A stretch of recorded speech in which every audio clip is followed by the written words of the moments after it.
When carrying out quantitative research, many young researchers struggle with the concept of sample size determination. Most times, their biggest problem lies even in its calculation. Now, over the past few years, I have seen some researchers even get utterly frustrated with their proposals simply because of this difficulty. Now, unbeknownst to them, the solution to these sample size problems lie in a simple and free software. And guess what? This software is on your mobile phones. Now, come along, let me show you what I mean.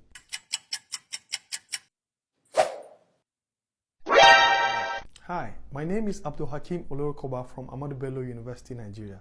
And in this video, I am going to show you how to identify parameters for sample size determination, enter these parameters into the EpiInfo mobile software, and finally interpret your results in a very simple and easy format. Now, if you're ready for this, let's do this, shall we? So, Dr. Fahad Saulawa, a well-renowned public health researcher, wanted to conduct a cross-sectional study. The aim of his study was to determine the prevalence of hypertension among medical doctors in Ahmadu Bello University Teaching Hospital, Shika, Kaduna State, Nigeria. Now, after extensive review of the literature, Dr. Fahad found out that in a previous study among doctors in Aminu Kano University Teaching Hospital, the authors found the prevalence of hypertension among doctors to be 16%. He then decided to work with a 95% level of confidence and leave a margin of error of 5%. Alright? In an interview with the director of admin of ABUTH on the 19th of June 2022, he found out that the current number of doctors in ABUTH was 1,233. What's the minimum sample size required for Dr. Saulawa's study? So let's see what we can piece out from Dr. Saulawa's work. Firstly, let's see what is his study design. Okay? Now, from what we heard, it's a cross-sectional study, right? Good. All right. Secondly, what is his primary outcome variable? What is the primary outcome variable that Fahad is looking for in this study? All right. It's hypertension prevalence, right? Okay. So we've gotten that out of the way. Thirdly, what is the prevalence of hypertension in a previous study? All right. The prevalence that we had from what was earlier described is 16%. So, and then what was his level of confidence that he wanted to work with? All right. 95% level of confidence. Very good. And lastly, what is the margin of error? Okay. The margin of error, as earlier stated, is 5%. Okay. I'm sure by now most of you are already smiling, right? Because you remember the formula, right? Remember this formula. Okay. It's the most popular formula among medical students, especially in ABU Zaria. And if you're a medical student in Ahmadu Bello University Zaria watching this, I have a 99.9% level of confidence that you'll be using this formula. Well, guess what? EpiInfo uses this same formula too in the back end. Well, with this information, EpiInfo will do this calculation in less than 5 seconds. All we need to do is just to plug in these parameters appropriately. So let's bring out our mobile phones and launch the EpiInfo mobile software. We're just going to click on Start Calc and then click on the first tab that says Population Surveys. All right. Now you notice up the top, it says Population Survey or Descriptive Study using random sampling, right? So you understand that we can use this for a cross-sectional study, right?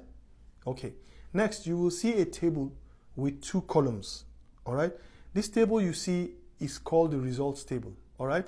That's where we're going to see our results after putting in all the parameters. Then you will see a space for entering this population size, all right? And next you will see a slider for the expected frequency and its confidence limits. And that's it, very simple and straightforward, all right? All we need to do is to plug in our parameters. Easy peasy, all right? So we will leave the results table first of all, and because we'll look up the results when we finish entering our parameters.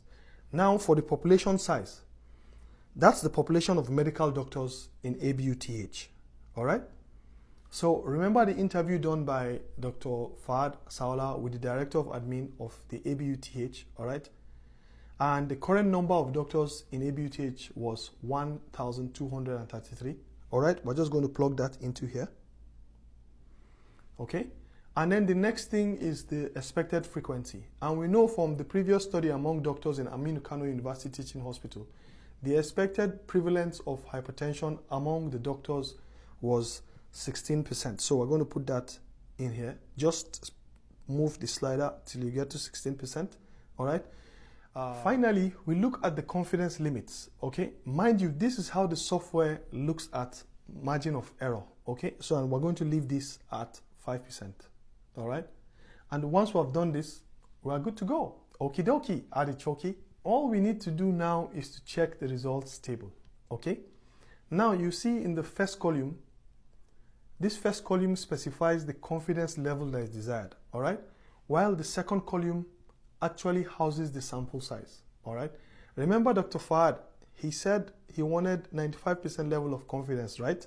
So we just look down at where we have 95% level and then we trace it to the second column and voila! We have a minimum sample size of 177 doctors. Easy peasy, lemon squeezy, all right?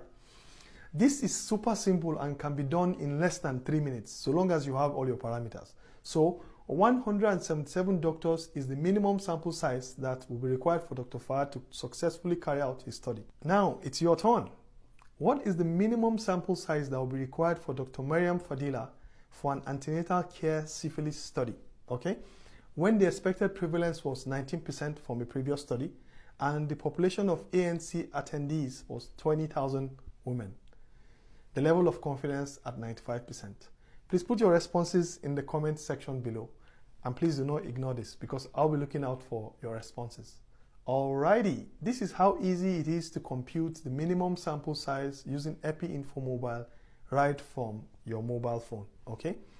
Now, if you have gained any value in this video, then give this video a thumbs up and share it with your friends and colleagues. And if you want to see more videos like this one, then hit the subscribe button and click the notification bell icon to get notified for the next video when it drops. In my next video, God willing, I am going to show you how to use EpiInfo to calculate sample size for an unmatched case control study. But until then, peace.